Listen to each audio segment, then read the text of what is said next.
Hello geometry students, today's learning target is to state what additional information is required in order for you to know two triangles are congruent for the given reason. This handout goes with a Desmos called Unit 4B, What Information Do You Need? And the first 12 questions are in the Desmos, and you can try those on your own. I'm going to go to page 2. So here, in problem number 13, we want to justify that these triangles are congruent by side, angle, side. If we look at number 13, we have a side here that I'm marking in yellow, and we have these green sides being congruent. So in order for the triangles to be congruent by side, angle, side, I need angle Y and angle E to be congruent. So angle Y needs to be congruent to angle E in order for the triangles to be congruent by side, angle, side, which makes this answer letter B. This problem is also in the Desmos, so I'm going to not do every problem on this handout. If we look at number 15, I want to justify the triangles are congruent by angle, side, angle. And we have angle X is congruent to angle U, angle V and Y are congruent. So if I want angle, side, angle, I need to put a tick mark here on YX, and it needs to be congruent to VU.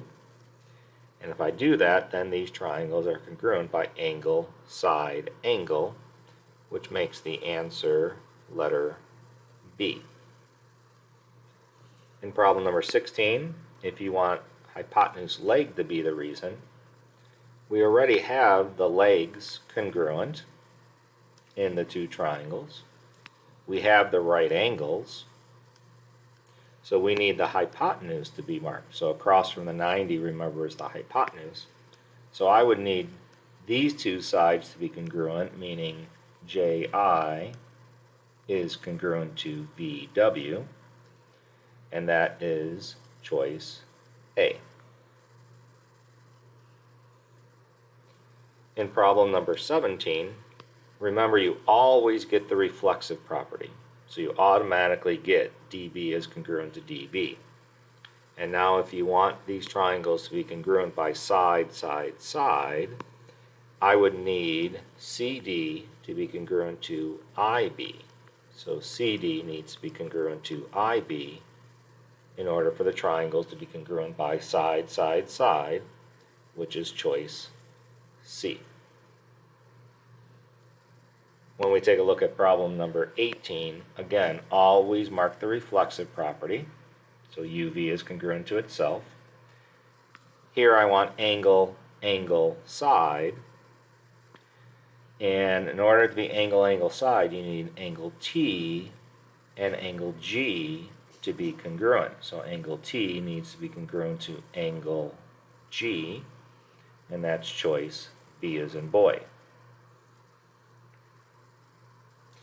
If we look at the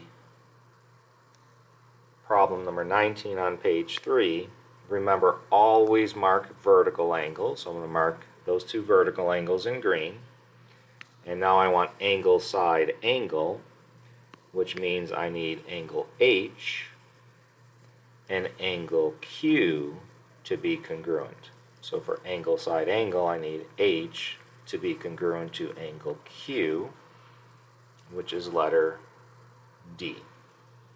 I'm going to leave number 20 as an exercise for you, and then I'll talk about problem number 21 here. Again, you always want to mark the vertical angles. This time I want side, angle, side. And if I want side, angle, side, I need a tick mark on SY and a tick mark on YZ. So then I have side, angle, side. So the correct answer, I want SY to be congruent to YZ. And that looks like it is choice D. So that's what we did today in class. If you have any questions, please ask your teacher.